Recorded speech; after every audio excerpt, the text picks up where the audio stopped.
Have you or anyone you know ever suffered from a neck problem? Hello, my name is Faizal, and I am a researcher at the University of Leeds. My research is about cervical total disc replacement. So, what is cervical total disc replacement? CTDR, as it usually known, is a procedure recommended for patients who suffer from wear and tear of the spinal disc in the neck.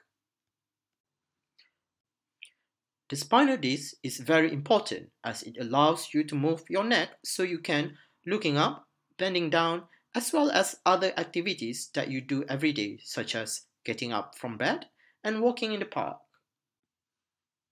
The CTDR procedures usually the last thing being offered to the patient with a neck problem. Your doctor might recommend you to do some exercises or to take pain medication first before CTDR can even be considered. The procedure for CTDR involves a surgeon replacing the damaged disc with a disc implant so it can preserve the movement of the neck. Before the procedure can be approved as a treatment option, the cervical disc implant has to be tested rigorously for safety as well as to represent the movement in the neck.